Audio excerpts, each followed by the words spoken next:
Good morning to our esteemed lecturer and my fellow peers.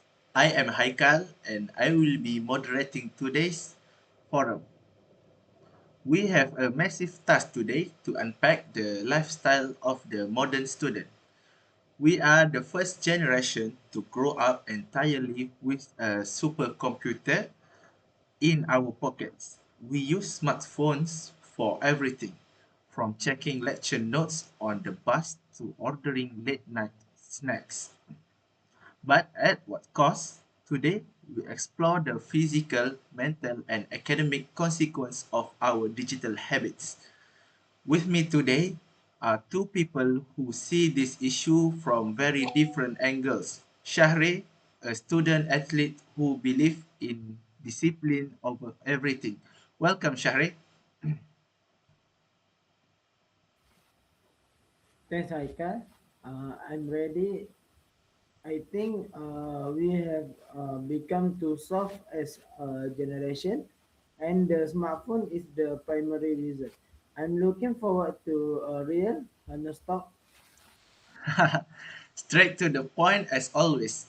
And we have Iskandar, a student counselor volunteer who looks at the psychological why behind our behavior. Welcome, Iskandar. Thank you, Haikal. Hi, Shahri. I hope to provide a bit of a buffer to Shahri's view. I believe the world is getting harder, not that students are getting softer. Looking forward to this. So let's start with the core issue. Shahri, you mentioned we have become soft. Do you truly believe the smartphone is a physical threat to us? Absolutely. It's a biological disaster. Let's talk about TechNet again, but deeper. It's not just the net, it's the hand, smartphone, pinky, and carpal tunnel are rising among 20 years old. But more importantly, it's the attention economy. This phone still our deep work time. A student sits down to study, a notification pop up, and boom, 20 minutes is gone. This content switching of attention create a scattered brain which increase stress. I have to jump in here, Shahri. You are blaming the tool for a human habit. Before smartphone, people got distracted by the radio or just staring out the window. I believe smartphones are actually mentally liberating. For a student who suffer from social anxiety, a smartphone is a gateway to find a community they can find on a campus. Easy tool for micro learning. You can watch a 5-minute tutorial on a complex engineering problem while waiting for the bus. How can you call that harmful? It's harmful because of the opportunity cost, Iskandar. Every minute you spend on that phone, it's a minute you are not talking to a real human, or letting your brain rest. We have lost the ability to be bored, and science show that boredom is where creativity comes from. By filling every second with a screen, we are killing our creative passion. This is a fascinating point, Iskandar. How do you respond to the comparison culture on these phones, even if the tool is neutral, it's not the content like Instagram or LinkedIn toxic for a student's mental health? I consider that the compression trap is real. We see someone our age starting a business or getting a 4 CGPA, and we feel like we are falling behind. This lead to high function anxiety. But again, the solution isn't to blame the phone. It's to teach digital literacy. We need to teach students that social media is a curate life. Let's move to something we can all relate to, the kitchen. Most students, uh, most students live on a diet of convenience, Maggie, fast food, and excessive caffeine. Shahre, as an athlete, what is this doing to our brains?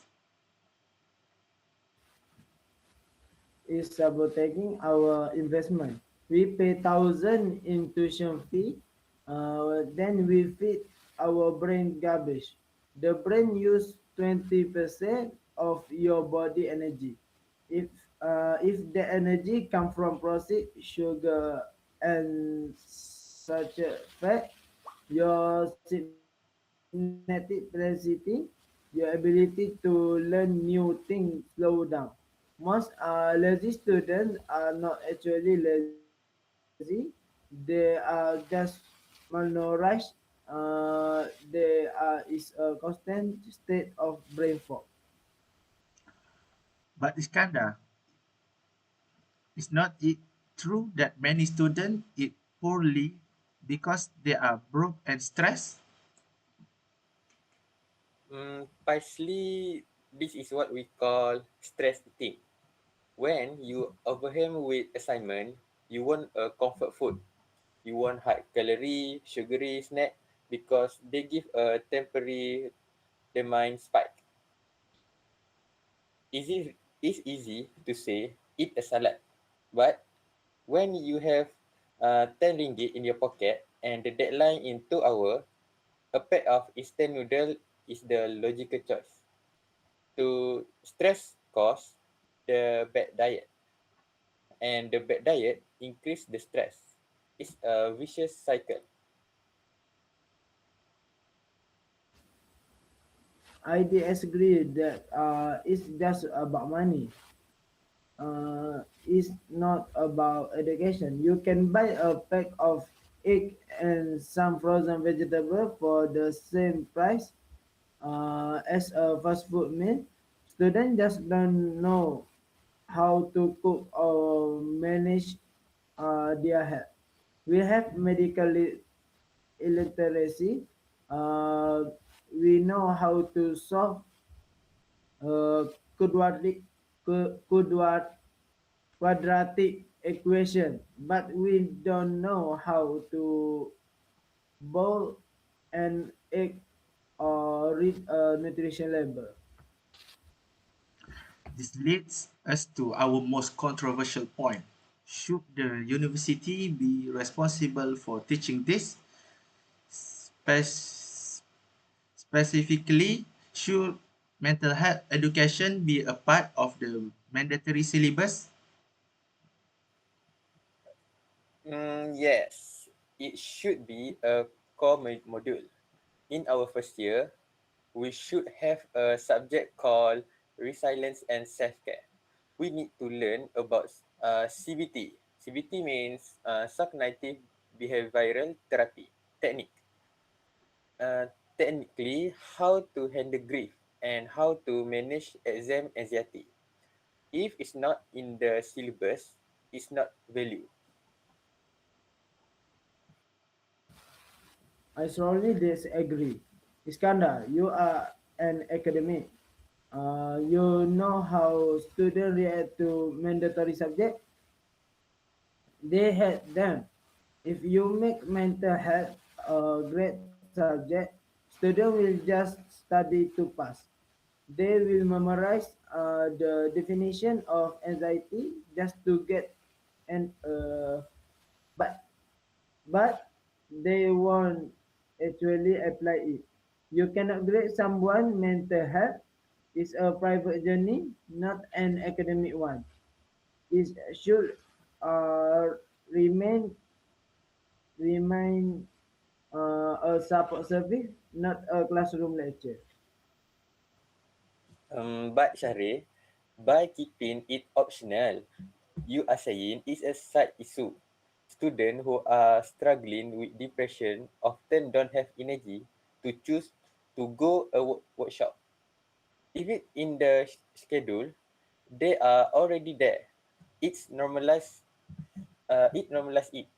It's take away from the stigma. Let me step in. What if we compromise? What about teaching first aid and basic medical skills? That feels more objective. I came behind that.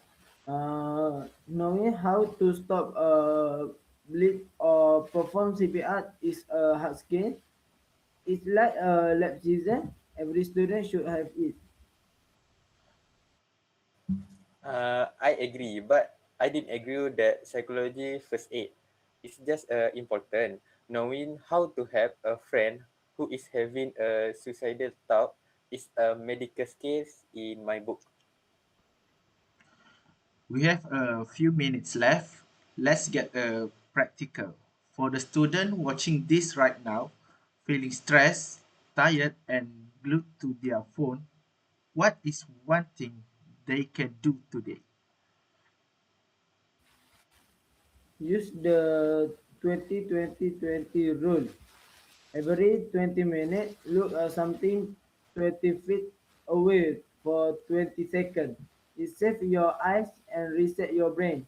And for the love of head, leave your phone in another room when you sleep. Your bedroom should be a touch zone. My advice is radical self compassion. Stop punishing yourself for not being productive every hour of the day. If you need to sleep, you sleep. If you need to talk, just talk. And please use the university counselor. They are there for you, and is it free? And perhaps as a group, we should advocate for better food option on campus. Absolutely. More water fountain, few vending machine. To wrap up today's forum, smartphones are not going anywhere. They are part of us now. But as Shari and Iskandar have debated, the harm is not inevitable. It comes down to a balance, physical discipline, mental literacy, and a university system that cares as much about our well-being as it does about our CGPA.